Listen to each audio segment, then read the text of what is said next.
Here, dankie vir die liefde wat ons by mekaar roep. Die liefde wat alles oorwin. Die liefde waarvan ons nooit geskei kan word nie. Die liefde wat alles bedek, wat alles verdra. Die liefde wat ook hoop gee, al voel ons is die einde van die pad. Dankie dat U liefde is. En dat ons vanmôre ook daarin kan rus. Dankie dat ons vir mekaar kan bid, vir ons gemeente, vir ons gemeenskap. Dankie dat ons saam met die wat verjaarsdag kan vier, dat ons saam met die wat hartseer is, hartseer kan wees. Dat ons kan versorg daar waar siekes is, dat ons kan omgee. Mag ons meer en meer so 'n gemeenskap word, wat gekenmerk word deur omgee, saam staan. En mag vanoggend se woord ons ook daarin begelei. Ons sal lei ook om dit meer en meer te wees en te word. So kom open nou U woord vir ons. Ons bid dit in Jesus naam. Amen. Ons het verlede week met 'n reeks begin wat ek noem Bybelstories vir groot mense. Stories in die Bybel wat soms vir ons vreemd kan wees. Verlede week het ons gekyk na die vermeerdering van wyn. Dat mense ook wonder hoe is so 'n storie dan nou 'n goeie storie, omdat ons dikwels wyn met iets negatief assosieer. En vanmôre se storie is die storie van 'n klomp varke oor die 2000 wat die see ingejaag word. Nou wat op dese aarde is die storie en wat kan dit nou in 2025 enige betekenis vir ons in Filippolis hê? So kom ons kyk. Markus 5 is 20 verse, is 'n langerige gedeelte, maar kom ons lees die storie en dan gaan ons bietjie kyk wat in hierdie verhaal gebeur. Markus 5 vers 1. Daarna het hulle, dis nou Jesus en sy disippels, oorkant die see na die land van die Garaseners aangekom. Net toe Jesus uit die skei klim, het daar van die grafte af 'n man met 'n bose gees hom tegemoet gekom. Die man het tussen die grafte gebly. Niemand kon hom selfs met 'n ketting vasbind nie, want hulle het hom al dikwels met voet en handboeie vasgemaak. Maar dan ruk hy die handboeie uitmekaar en skop die voetboeie stikkend. Niemand kon hom baas raak nie.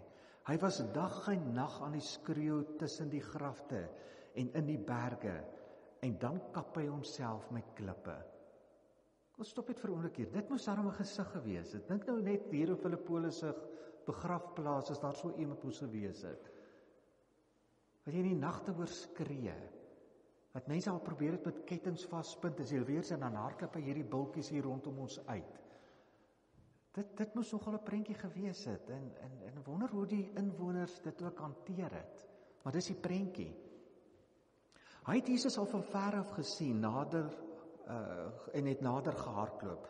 Hy het voor hom neergeval en hard geskree: "Wat het U met my te doen, Jesus, seun van God, die Allerhoogste? Ek smeek U, in God se naam, moet my nie pynig nie."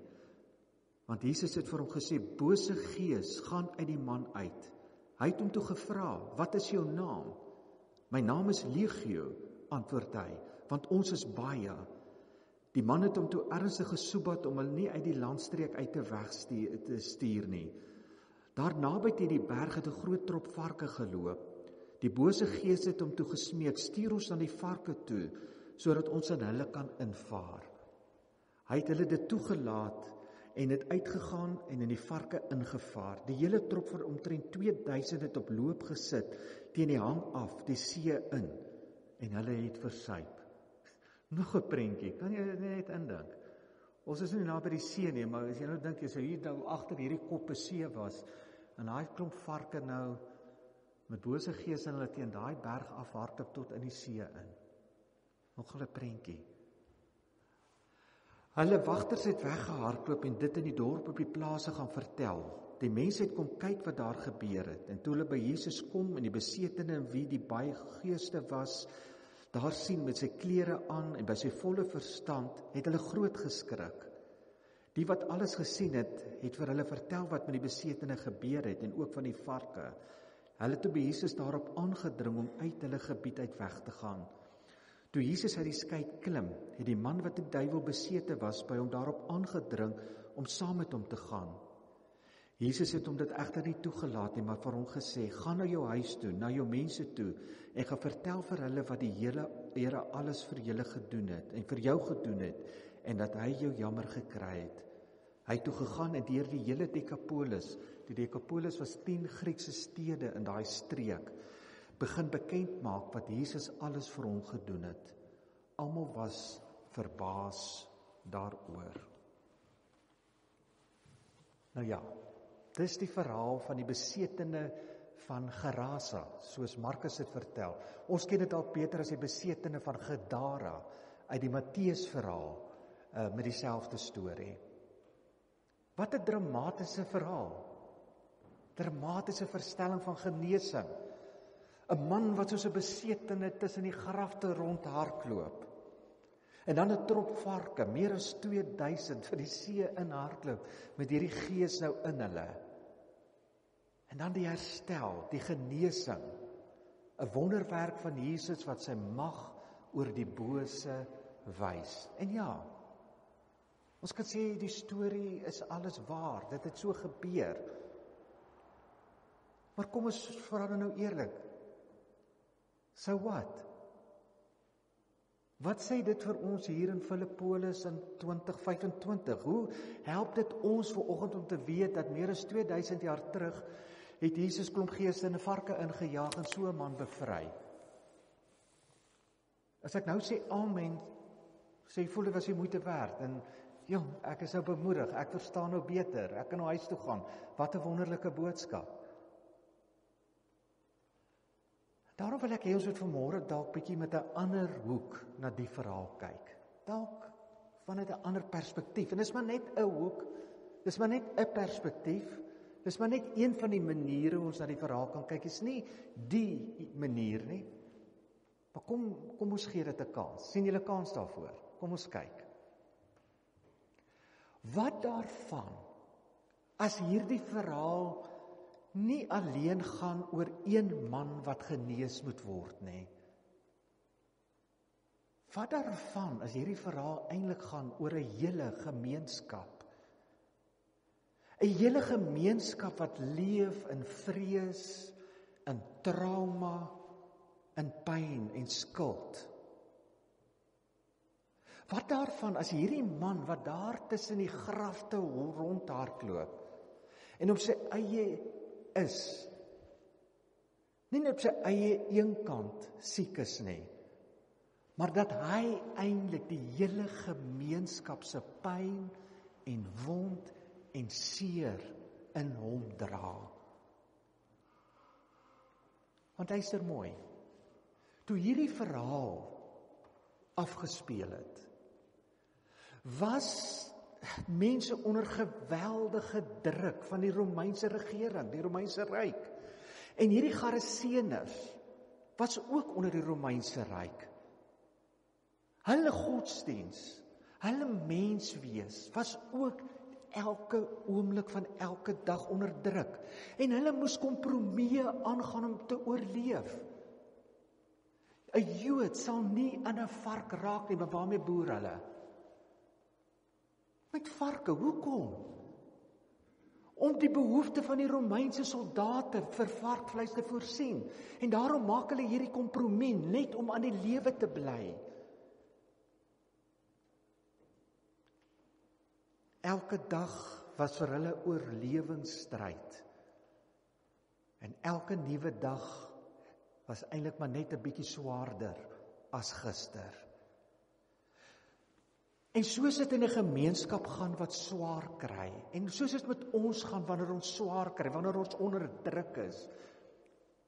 Hulle sê ons projekteer ons pyn. Want jy sien, dis dikwels te swaar om ons eie pyn en seer te dra, dan wil ons dit iemand anders projekteer, ons wil dit op iemand anders sit. Ons doen dit almal, soms onbewustelik. Jy sukkel dalk al buite by 'n kraan en sukkel om 'n pyp los te dra, die hond kom verby, wat doen jy? Jy skop die hond. Hoekom? Want jy's gefrustreerd met die sukkel van die pyp en jy projekteer jou frustrasie op die hond deur die hond te skop. Jy plaas jou frustrasie op die hond. Jy lê dalk deur die nag en dink oor die ekonomie en jou eie finansies en jy weet nie hoe jy dit gaan maak nie en jy staan met daai holkol op jou maag op en jou vrou vra jou doodonskuldige vraag en jy antwoord haar geïrriteerd. Hoekom? Want jy sien, hierdie seer en hierdie bekommernis wat jy dra, projekteer jy op haar deur jou irritasie. Dis wat ons doen met ons pyn. Ouers wat bekommerd is en bang is vir mislukking, sal gedurig iets soos vir hulle kind iets sê soos, jong, jy beter hard werk, want jy kry nie elke dag so 'n kans nie. Jy beter genoeg oefen, want jy moet nie hierdie kans mors nie. En so projekteer die ouer eintlik sy eie vrees vir mislukking op die kind. Ons doen dit. Ons bang, ons seer, ons frustrasies, ons bekommernis, ons kwaad, haal ons dikwels op iemand anders uit. En dit kan ook in 'n gemeenskap gebeur. 'n Gemeenskap kan sit met 'n klomp onverwerkte trauma. Met kwaad oor verhoudings uit die verlede uit, oor kerkskeurings, oor politiek, oor mense wat weggetrek het en die verlies en die trauma ook daarvan. Sommige net die seer en die trauma van verhoudings wat nie wil regkom nie. En ons loop met hierdie emosies, maar daar's nie plek en ruimte veilig genoeg om daaroor te praat nie. En in plaas daarvan om hieroor te kan praat, projekteer ons pyn. En dan begin mense goed sê so, o jy weet, daai kerkraad, hulle dink nooit regtig ons sê, hulle dink eintlik maar net aan hulle eie belang. En wat doen ons? My eie behoefte aan betekenis om verskil te maak, projekteer ek op die kerkraad met frustrasie en irritasie.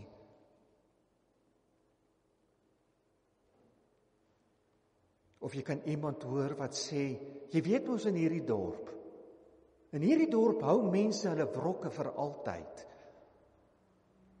En so kan dit ook maar iemand wees wat maar net sy eie sukkel om te vergewe en eie sukkel om aan te gaan oor 'n stukkende verhouding, projekteer op die gemeenskap. En wanneer projeksie nie erken word nie, wanneer dit nie hanteer word nie, dan begin 'n gemeenskap 'n identiteit vir homself skep. En as jy hoor, mense sal sê, jy weet, ons moet nou maar net weet, in hierdie dorp is daar altyd verdeeldheid.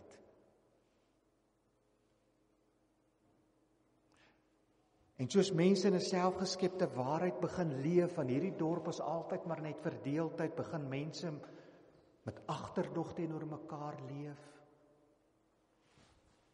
Onttrek ander hulle self uit die gemeenskap uit. Begin mense mekaar vermy. Word stories maar oor mekaar vertel om maar net hierdie projeksies wat ons het te bevestig. En so was dit in hierdie gemeenskap van Markus 5. Mense onderdruk, mense onder trauma. En in hierdie dorp met sy voortdurende seer en verdeeldheid was daar 'n man. Hy was die man wat nie meer 'n naam gehad het nie. Die een wat skree in die nag, wat kaal rondhardloop en homself sny, wat met geweld optree. Hierdie man daar tussen die grafte. Hy het daar geleef om die gemeenskap om nie meer tussen hulle self wou hê nie. Want hierdie man het wat gedra? Hy het eintlik maar hulle vrees, hulle pyn, hulle gebrokenheid, hulle skuld. Hy word die sondebok wat tussen die grafte rondhardloop, wat die pyn van hierdie gemeenskap dra. Hy dra hulle gevoel van hulpeloosheid. En daarom sluit die gemeenskap hom uit, tot hy daar in die begrafplaas alleen is. Skuif hom uit, hou hom buite. Solank ons hom hoef te sien, hoef ons nie die pyn in onsself te hanteer nie. Solank ons die vinger na hom kan wys En hy skree, het ons iets om te praat sonder om te kyk na my eie pyn en oor my eie seer te praat. Gelukkig is hy daar vir ons. Die gemeenskap het nie gedoen omdat hulle sleg is, nie. Hulle het dit nie gedoen omdat hulle ook gedink het die man is sleg, nie. Die gemeenskap het net nie geweet hoe om met hulle eie pyn en seer te werk. Die gemeenskap het nie geweet wat maak ons met hierdie stikkende verhouding tussen ons, behalwe maar net om uit te sluit, in en uit te stoot en weg te stoot, en dit gerieflik op iemand anders te plaas. Want as ek vir daai een kan kwaad wees, hoef ek nie te werk met die pyn in myself, nie. So kom ons kry 'n sondebok, een wat met ons pyn daar tussen die grafte kan rondhardloop. Hy dra die gemeenskap se seer. Hy dra almal se rome, se pyn in hom.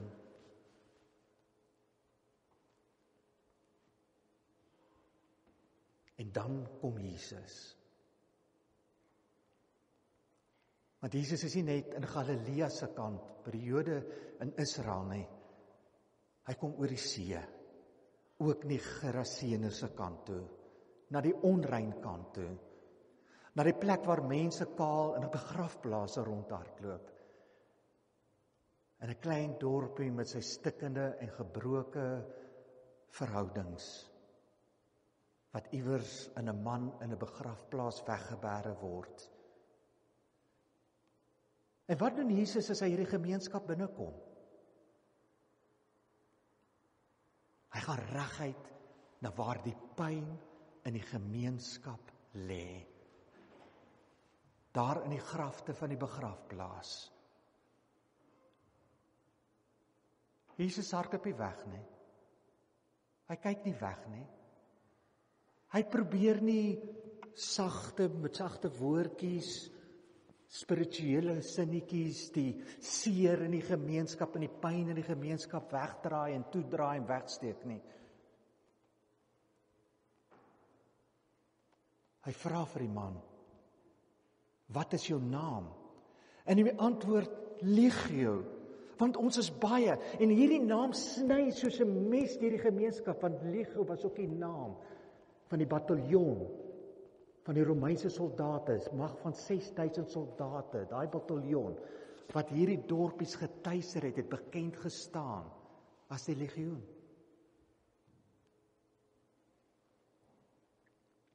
Dit is die naam wat hierdie man tuister. En dan gee Jesus die bevel dat die geeste moet uit. Die man se geeste gaan die varke in. En die hele trop varke, 2000 hardloop die see in en iets groots gebeur. Want jy sien, dit gaan nie net oor hierdie man wat bevry word nie. Gaan oor die hele gemeenskap. Maar dit gaan ook oor dat hierdie varke wat hierdie mense eintlik aan die lewe gehou het, vir hulle lewensonderhoud gegee het, waarmee hulle geboer het, ook nou in die see verdwyn het. Die see, wat in die mense se kop die plek van chaos was, van donker, daarin verdwyn die varke.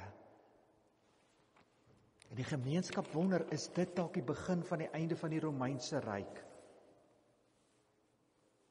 Maar in plaas van om bly te wees dat hierdie varke nou weg is en dat die geeste weg is en die man bevry is die dorpie bekommerd. Want die man wat uit die dorp gejaag is omdat hy die gemeenskap herinner het aan hulle eie pyn, daar is hy nou, gesond, mooi aangetrek, helder van verstand. En die gemeenskap is skielik bang en onseker. Want as die gemeenskap, as hierdie man gesond is, dan moet hulle erken wat hulle aan hom gedoen het. Dan moet hulle besef dat hierdie man se genesing beteken dat hulle dalk ook nou sal moet verander.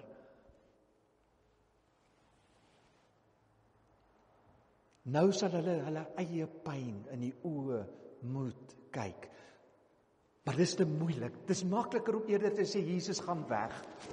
Dis makliker om Jesus weg te stuur as om met ons gebrokenheid en ons pyn om dit te hanteer. Nee, Jesus, ek dink jy moet liewester gaan. Weereens, nie omdat Jesus sleg is, nie omdat hulle tevrede is nie. Dit is net dat Jesus se teenwoordigheid, sy liefde, kom ontwrig die balans. Die een wie al die blame altyd moes dra, na wie die vinger altyd gewys is, hy is nou gesond. En nou moet hulle eie pyn en hulle eie kwaad in die oë kyk. En dis te swaar. So hulle vra vir Jesus om weg te gaan. En die man wat genees is, hy wil ook weggaan. Want wie wil nou in 'n gemeenskap agterbly wat jou eintlik in die eerste plek uitgestoot het? Wie wil daar bly? So Jesus, kan ek saam met u kom? En Jesus sê vir hom, nee. Jy bly. Gaan huis toe en vertel die mense wat die Here vir jou gedoen het. En so word die een wat uitgestoot is, teruggestuur na hulle wat hom weggestoot het. Die een wat die sondebok vir al die skuld moes dra, word nou die draer van waarheid en liefde en vergifnis en genade.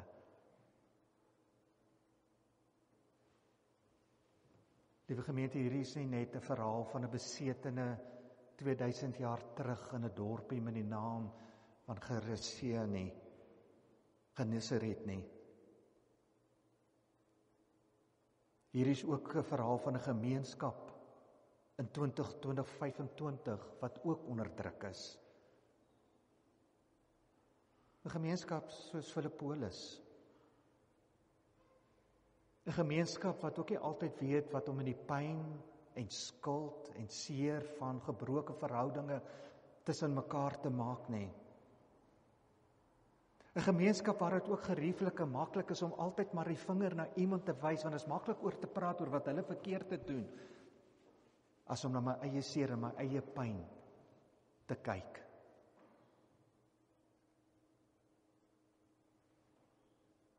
So ek wil volgende vir jou vra. Wie het jy stil gemaak? Wie sluit jy uit jou lewe uit, wat net te moeilik is om in die oë te kyk? Wie steek jy op so 'n manier weg, sodat jy ten minste net gemaklik kan bly voortbestaan en nie hoef gekonfronteer te word met die man in die begrafplaas nie? Met watter sisteme van onreg leef ons voort, sodat hulle ten minste maar net daar buite kan aangaan, maar ons gerieflik kan voortgaan en gemaklik kan bly?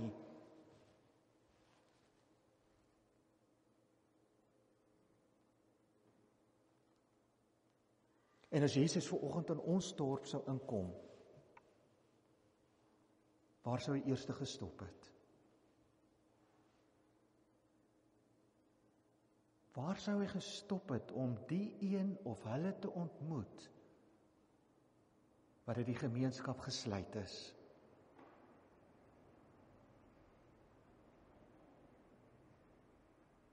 En sal ons Jesus toelaat om sy genesing te doen? Omdat ons weet, dit gaan ons wêreld omkeer. Dat ons nie kan aangaan soos altyd nie. Want jy sien, die goeie nuus is, Jesus kom oor die see. Hy kom ook in gemeenskappe soos Filippolis met 'n verlede.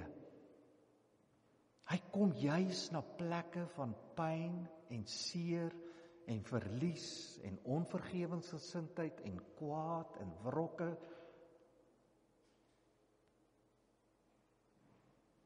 En weet jy wat doen hy? Hy laat die legioene uit. Hy laat die stemme weggaan. Hy herstel die identiteit wat verlore gegaan het. Selfs as ons nog nie reg vir die verandering nie, laat Jesus 'n getuie agter. Al is dit net een wat sê, die Here het sy genade aan my bewys. So mag jy vanoggend ontdek As jy vanoggend hier sit met seer, met kwaad, met teleurstelling, met pyn, dalk ook teleurgesteld in hierdie gemeenskap, met sy seer, dalk deel van 'n storie van dit is nou maar hoe ons is hier in Filippolis. Jesus kom ook na jou toe.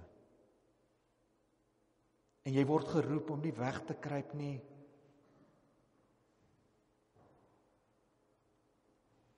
maar toe te laat dat Jesus in die oë kyk, sodat jy kan sê, as jy hier uitstap, kyk, wat het die Here vir my gedoen.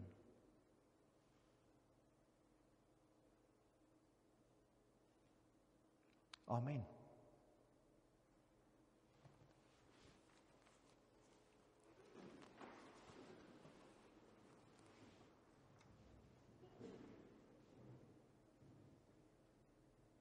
Dankie Here vir 'n verhaal wat ons herinner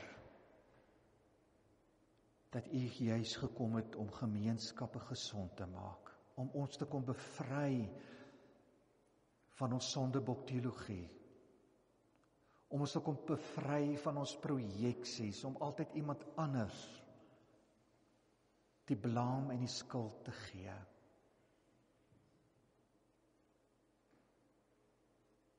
Here, ons is onderdruk. Ons kry swaar. En daar's maar altyd iemand vir wie ons net kan sê, dankie tog, ons kan sê dis Zoom, of dankie tog, ons kan sê dis Malema, of dankie tog, ek kan sê dis daai persoon, dis sy skuld, of is haar skuld. Dis hulle. Dankie dat jy ons daarvan kom bevry. Kom bevry my. Kom begin vanoggend by my, Here. En dat ek sal getuig van wat die Here vir my gedoen het. Hy het my vergewe. Hy het my aangeraak. In my gebrokenheid, met my trauma, met my pyn. Hy het nie verby my gestap nie. En daarom kan ek nou vry lewe. Ek hoef nie meer my kwaad alleen te dra of op iemand anders te sit nie. Kom maak ons vry, kom maak my vry.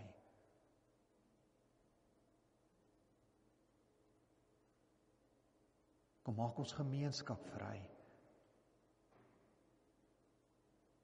Ons bid dit in Jesus naam.